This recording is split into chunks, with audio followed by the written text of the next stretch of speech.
Shalom, selamat bertemu kembali di dalam renungan harian Ragi Roti. Apa kabar semuanya? Semoga semua sehat dan selalu diberkati.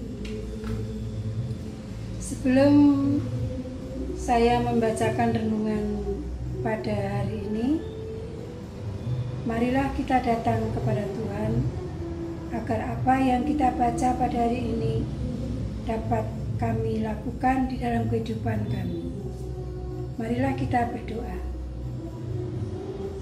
Bapa yang Maha Baik yang kami sapa di dalam Tuhan kami Yesus Kristus, puji dan syukur terima kasih Tuhan kalau pada hari ini kami dapat hadir di dalam renungan Ragi Roti.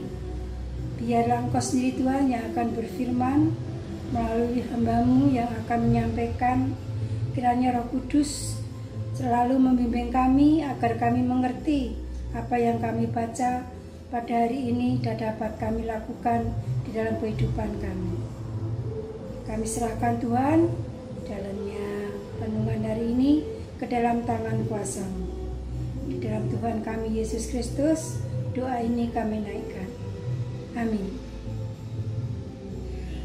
Renungan pada hari ini akan saya ambilkan dari 2 Korintus 4. Lembaga Alkitab Indonesia memberi judul Harta Rohani dalam Bejana Tanah.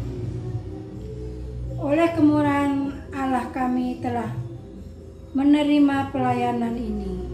Karena itu kami tidak tawar hati, tetapi kami menolak segala perbuatan tersembunyi yang memalukan.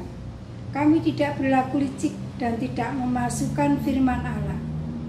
Sebaliknya kami menyatakan kebenaran dan dengan demikian kami menyerahkan diri kami untuk dipertimbangkan oleh semua orang di hadapan Allah. Jika Injil yang kami beritakan masih tertutup juga, maka ia tertutup untuk mereka yang akan binasa, yaitu orang-orang yang tidak percaya. Pikirannya telah dibutakan oleh ilah zaman ini, sehingga mereka tidak melihat cahaya Injil tentang kemuliaan Kristus, yang adalah Gembala Allah. Sebab bukan diri kami yang kami beritakan, tetapi Yesus Kristus sebagai Tuhan dan diri kami sebagai hamba-Mu karena kehendak Yesus. Sebab Allah yang telah berfirman, dari dalam gelap akan terbit terang. Ia juga yang membuat terangnya bercahaya di dalam hati kita, supaya kita beroleh terang dari pengetahuan tentang kemuliaan Allah yang nampak pada wajah Kristus. Tetapi harta ini kami punyai dari bejana tanah liat, supaya nyata bahwa kekuatan dan yang melimpah-limpah itu berasal dari Allah, bukan dari kami. Dalam segala hal kami ditindas, namun tidak terjepit. Kami habis akal, namun tidak putus asa. Kami dianiaya, namun tidak ditinggalkan sendirian. Kami dihempaskan, namun tidak binasa. Karena senantiasa membawa kematian Yesus di dalam tubuh kami, supaya kehidupan Yesus yang menjadi nyata di dalam tubuh kami. Sebab kami yang masih hidup ini terus-menerus diserahkan kepada maut karena Yesus, supaya juga hidup Yesus menjadi nyata di dalam tubuh kami yang fana ini. Maka demikianlah maut giat di dalam diri kami dan hidup giat di dalam kami. Namun karena kami memiliki roh iman yang sama seperti ada tertulis, aku percaya, sebab itu aku berkata-kata. Maka kamu juga percaya, Dan sebab itu kami juga berkata-kata. Karena kami tahu bahwa Ia yang telah membangkitkan Tuhan Yesus akan membangkitkan kami juga bersama-sama dengan Yesus. Dan Ia akan menghadapkan kami bersama-sama dengan kamu kepada dirinya.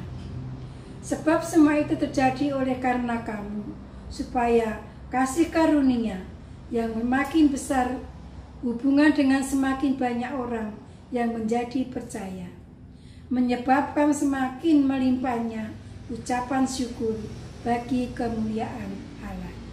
Demikianlah firman Tuhan yang kami bacakan dari 2 Korintus 4. Nats yang akan kami renungkan kami ambil dari 2 Korintus 4 ayat 8. Dalam segala hal kami ditindas, namun tidak hancur terjepit. Kami habis akal, namun tidak putus asa.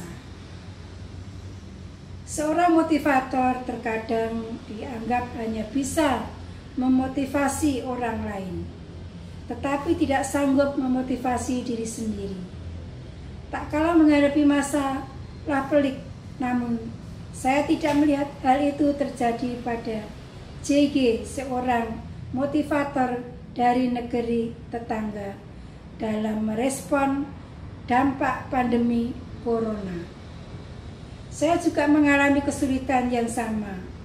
Jadwal training beberapa bulan semua dibatalkan dan pendapatan menurun drastis. Namun saya mencoba mencari peluang baru dari kini kondisi mulai membaik, ujarnya dalam suatu acara. Dalam menjalani hidup ini, tak seorang pun menjalani tanpa mengalami masalah. Sekali waktu pasti ada masalah atau kondisi tertentu yang membuat jiwa mereka seakan tertindas. Sebagian orang merasa dirinya lelah. Dirinya telah melakukan berbagai upaya, tetapi seperti membentur tembok, sehingga mulai merasa habis akal karena bingung harus berbuat apa. Hal serupa dialami oleh para rasul Kristus dalam pelayanan mereka. Menariknya, mereka memang ditindas, tetapi tidak merasa terjepit. Rasa putus asa juga tidak ada dalam kamus hidup. Mereka sekalipun merasa habis akal dalam menuntaskan misi yang mereka jalankan. Hari-hari ini penting sekali memiliki tekad dan semangat juang dalam menempuh kehidupan yang terasa tidak semakin mudah. Ada banyak orang putus asa, menyerah, dan enggan berjuang karena merasa tidak ada harapan. Dirinya bisa berhasil, namun dengan pertolongan Roh Kudus, kiranya kita tetap dimampukan untuk menjalani hidup tanpa mengenal putus asa. Seberat apapun tantangan hidup yang kita alami, ketika putus asa mulai melanda jiwa, cahaya harapan akan terlihat semakin redup. Marilah kita selalu saling percaya bersama Tuhan yang menuntun langkah kita. Bersama Tuhan indah pada waktunya. Amin. Demikianlah renungan Ragi Roti hari ini. Tuhan Yesus memberkati.